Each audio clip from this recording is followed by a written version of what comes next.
ప్రశ్న విన్న చంద్రకళాదేవి ఇలా సమాధానమిచ్చింది. గణపతి ఆ చార్వికుని మూర్ఖత్వానికి, అజ్ఞానానికి, అహంకారానికి నవ్వాడు. ఆ నాస్తికుడు ఇలా దేవతలను తిరస్కరించినందుకు అనుభవించే ఘోర నరకాలను తలచుకుని అయ్యో, తన పనులకు ముందు ముందు ఎలాంటి ప్రతిఫలం రానున్నదో గమనించలేకుండా ఉన్నాడు కదా ఈ నాస్తికుడు అనుకుని విచారించడంతో గణాధిపతికి పెద్దగా ఏడుపు వచ్చింది. ఇలా సమాధానం ఇస్తూ హేమప్రభువు వైపు చూడకుండా వెళ్లిపోతూ తన మృదుహస్తాన్ని కొంచెం ఆడించి మరీ వెళ్లిపోయింది. రాజు మనస్సు ఆమె వెంట వెళ్లిపోయింది. శరీరం మాత్రం దీనిధి వెంట బసకు వెళ్ళింది. బస చేరుకున్న తర్వాత హేమప్రభువు నిట్టూర్చి దీనిధి, నువ్వు ప్రశ్న వేశావు, ఆమె సమాధానం చెప్పింది. నువ్వు ఇలా ఒకరోజు వ్యర్థం చేశావు. అయినా ఆ చంద్రకళాదేవి పోతూ పోతూ ఆమె చెయ్యి విసిరింది. ఆ శుభ తరుణం చూసి నిన్ను క్షమించాను. ఆమె హస్తం తీగ చివర పుష్పించిన పుష్పంలా నా మనస్సుని ఆకర్షించినది. ఆమె చిత్రాన్ని గీసిన చిత్రకారుడి నైపుణ్యం ఇప్పుడు బోధపడింది నాకు. అది సామాన్యమైన చిత్రం కాదు. అద్దంలో కనిపించే ఆమె ప్రతిబింబమే ఇది. కేవలం ఇదే నా దగ్గర లేకపోతే ఆమె వలన కలిగే విరహబాధను సహించి రేపటి వరకు నేను జీవించి ఉండడం అసంభవం మిత్రమా. ఎలాగోలా ఈ రాత్రి గడిస్తే రేపు రాత్రి వరకు ఆమె కోసం నిరీక్షించవలసిందే కదా అనుకుని నిద్రపోయాడు హేమప్రభువు. ఉదయాన్నే ఉదయించిన సూర్యుడు రెండవ రోజును గుర్తుచేశాడు. మిత్రులిద్దరూ పగటపూట ఆ పూల తోటలో కాలక్షేపం చేశారు. పొద్దు వాలుతున్న కొద్దీ రాకుమారిని చూడాలన్న తహతహ పెరిగిపోతోంది హేమప్రభువుకి. హమ్మయ్య, సాయంత్రం అయింది, రాకుమారిని చూసే క్షణాలు వచ్చాయి సుమా అనుకుంటూ ఉద్యానవనానికి వెళ్లారు. అక్కడ శిల్ప కళావేదిక పైన చంద్రకళాదేవి కూర్చుని ఉంది. టామె ఈవేళ పసుపు పచ్చుని చీర ధరించి వజ్రాల రవిక తొడిగింది. వాటికి తగిన కరీట ఆభరణాలు ధరించింది. హేమప్రభువు రాగానే అతనివైపు సాభిప్రాయంగా ఓ చూపు చూసింది. ఆ చూపునకు అతని శరీరమంతటా చక్కిలిగింతలు పెట్టినట్టు అయింది. నోరు మెదపకుండా రాజు శిలావేదిక మీద కూలబడ్డాడు. వెంటనే దీనిధి ఆమె ఎదుట నిలబడి ఇలా ప్రారంభించాడు. రాజపుత్రి, పూర్వం ఒక దేశాన్ని ఒక రాజు పాలిస్తూ ఉండేవాడు. అతనికి లేక లేక ఒక్కడే కొడుకు. ఆ కుమారుడు పుట్టిన కొద్ది రోజులకు జబ్బుచేసి ఆ రాజు చనిపోయాడు. ఆ రాజుకి ఒక తమ్ముడు ఉండేవాడు. రాజుకి కలిగిన ఆ పసిబిడ్డను ఎలాగైనా చంపించి తానే ఆ రాజ్యాన్ని సొంతం చేసుకోవాలని ఆ తమ్మునికి దురాశ కలిగింది.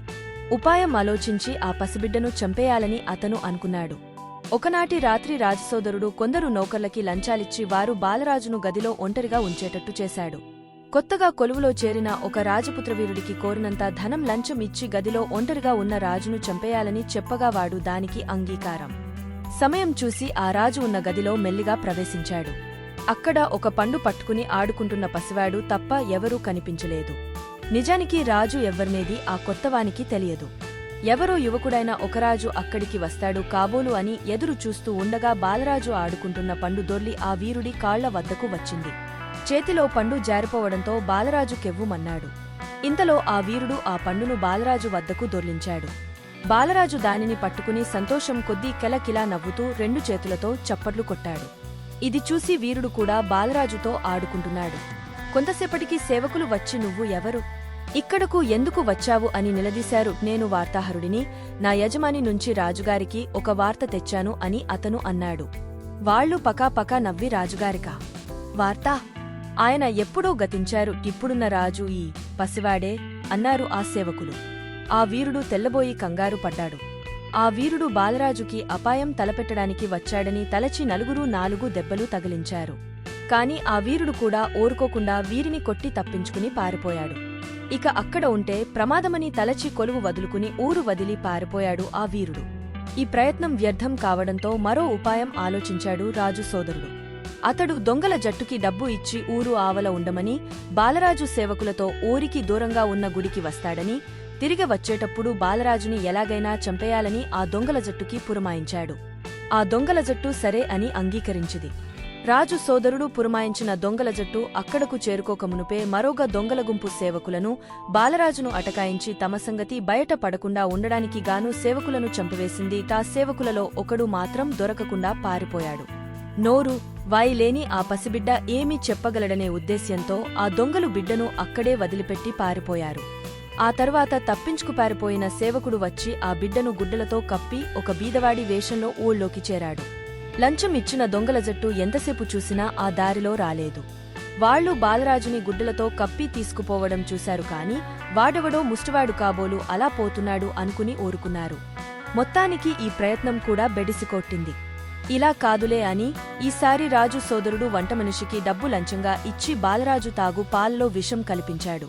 పాలు తాగుదామని బాలరాజు గాజుపాత్రని తన 2 చేతుల్లోకి తీసుకుని నోటి వద్ద పెట్టుకునే సమయానికి సేవకుడు గట్టిగా తుమ్మాడు. ఆ తుమ్ముకి అదిరి బాలరాజు చేతిలో ఉన్న గాజు గ్లాస్ కిందపడి పగిలిపోయి ముక్కలైపోయింది. అలా ముక్కలైపోయిన గాజు గ్లాస్ ని చూసి అదో ఆటలాగా కేకలేస్తూ కేరింతలు కొడుతూ చప్పట్లు కొట్టాడు ఆ బాలరాజు. ఇలా 3వ ప్రయత్నం కూడా విఫలమైపోయింది. మరో ఉపాయం ఆలోచిద్దాం అనుకున్న సమయానికి ఆ రాజసోదరుడిని అవినీతి ప్రవర్తనకు ఫలితంగా ఒకానొక క్షత్రియుడు చిత్రవధ చేయటం జరిగింది. రాజకుమారి, రాజసోదరుడు చేసిన ప్రయత్నాలన్నీ ఇలా వ్యర్థం అయిపోవడానికి, ఏ ప్రయత్నం లేకుండానే బాలరాజు తప్పించుకోవడానికి కారణం ఏమిటై ఉంటుందో అని చెప్పి దీనిధి మౌనం దాల్చాడు. దీనిధి అడిగిన 2వ ప్రశ్నకి సమాధానం రాకుమారి ఏమని చెప్పింది వచ్చే భాగంలో తెలుసుకుందాం. అంతవరకు చిన్ని ఆశ ఛానల్ ని చూస్తూనే ఉండండి.